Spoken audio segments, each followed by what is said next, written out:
Salut à tous, c'est Julien, bienvenue sur la chaîne sur 10ATM. Aujourd'hui, présentation d'une montre de la marque Fita et de son modèle Extreme. Alors la marque Fita, c'est tout simplement le plus gros fabricant de montres chinois qui fabrique également des boîtiers pour des marques suisses extrêmement connues. On verra d'ailleurs que ce boîtier-là est d'une finition mais dingue. Mais voilà, je tenais à vous la présenter. Il y a eu pas mal de présentations faites sur cette marque et je pense que dans les années à venir, vous allez la voir de plus en plus, notamment avec la création du site fita.fr qui est en train d'être faite. Et d'ailleurs, au passage, merci Romain pour le prêt de cette montre. Juste le packaging, boîte rouge, indication Fita. Vous avez ici un petit morceau pour tirer dessus, pour sortir la boîte. Rien de plus, c'est simple, efficace et ça fait le job. Hein. Au niveau de la montre et de ses caractéristiques et notamment des dimensions, on est sur un boîtier qui est assez large. 44,5. Ça peut se comprendre après avoir porté la montre maintenant depuis plus d'un mois parce que la marque a voulu vraiment travailler sur le cadran. Donc, il leur fallait, je pense, de l'espace pour pouvoir faire ce design assez particulier. Donc, 44,5 mm hors couronne.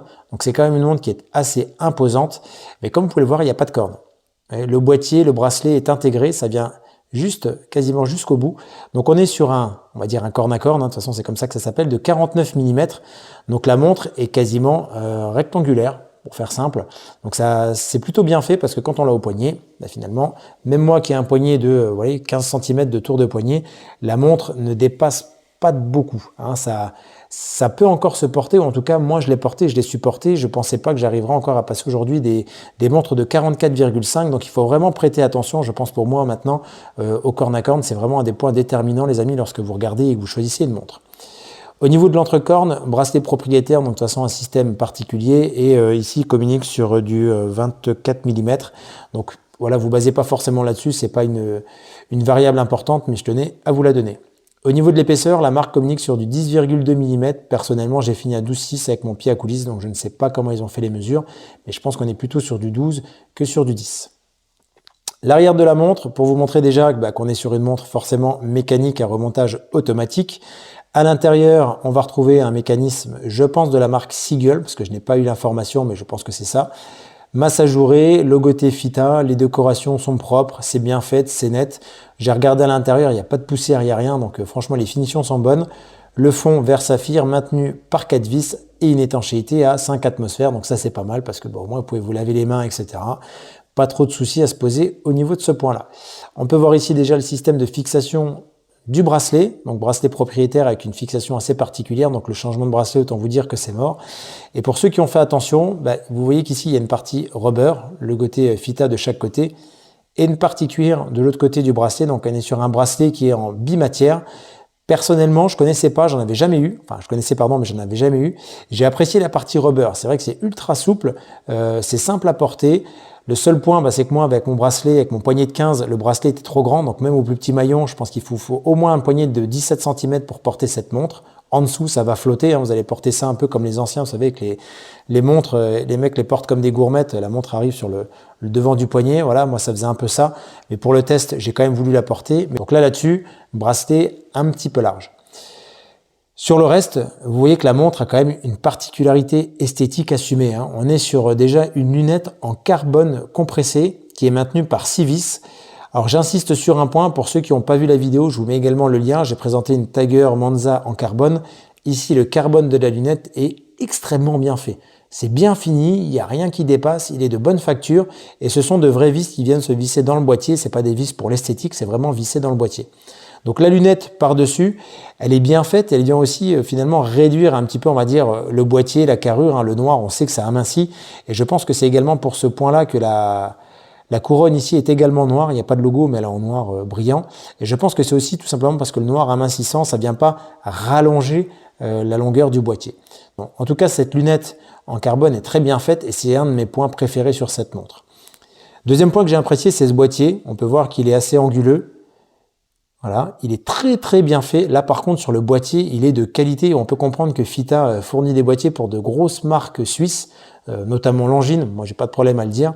Mais voilà, en tout cas, le boîtier est hyper qualitatif. Il n'y a pas une raille dessus. Ça fait plus d'un mois que je la porte. Franchement, rien à dire là-dessus. Mais j'ai vraiment apprécié ces angles ici qui me font penser un petit peu à ma Citizen Série 8. Je le trouve vraiment cool et c'est ce qui donne, c'est ce qui donne cette gueule à la montre. Je pense que sur un autre boîtier, même avec ce cadran, on va y venir, la montre n'attirerait pas autant le regard. Au niveau du cadran, donc la marque a travaillé sur un cadran qui est ajouré. Voilà, comme on peut le voir, ils ont voulu faire un cadran ajouré pour laisser également voir le dateur qui fait quasiment tout le tour. Et vous avez un deuxième sous-cadran avec des cerclages ici. Je pense que vous allez pouvoir le voir à la vidéo. Donc il y a un jeu de cadran qui a été fait pour ramener une texture qui est plutôt sympa. On aime, on n'aime pas. Moi personnellement, ça me faisait penser à une tête de Transformers. Voilà, un petit côté Decepticon, la montre. Je trouvais ça sympa. Et les aiguilles et les index, eux, sont pourvus de Super Luminova. Ça ressort tout de suite, ça marche bien là-dessus, j'ai pas eu de problème. Objectivement, la lisibilité est très très bonne. Les aiguilles, de toute façon, sur le fond noir ressortent, donc il n'y a pas de souci là-dessus. Le réglage de l'heure est également aisé. Vous voyez, ça tourne, il y a pas de... ça marche bien.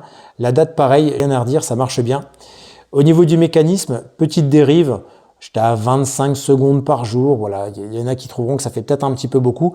Mais ce qu'il ne faut pas oublier, et ce que vous ne savez pas encore, c'est qu'on est sur une montre aujourd'hui à seulement 490 €. Donc on est à moins de 500 € pour un produit qui est ultra qualitatif. J'insiste par rapport à ce qu'on peut trouver aujourd'hui sur certaines fashion watch. J'ai regardé un petit peu, vous avez des marques, de la marque de mémoire, c'est Moncler ou quelque chose comme ça. Objectivement, je suis allé les voir en magasin. Alors ? C'est de la merde. La Fita dégomme cette marque. Il n'y a rien à redire. Les qualités, c'est ultra bien fait. Le boîtier est dingue. Également la boucle qui est logotée Fita.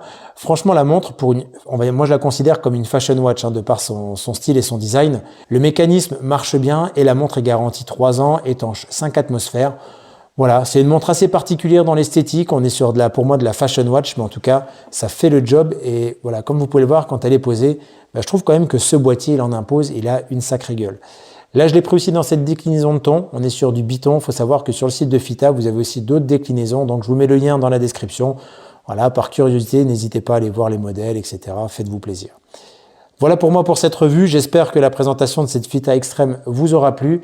Mettez-moi dans les commentaires ce que vous en pensez, ça m'intéresse toujours d'échanger avec vous, puis sincèrement j'aime bien ce point-là, j'essaie de vous répondre à chaque fois. Abonnez-vous pour ceux qui viendraient à découvrir la chaîne, et puis moi je vous dis à très bientôt pour une prochaine vidéo, et likez celle-là. Salut!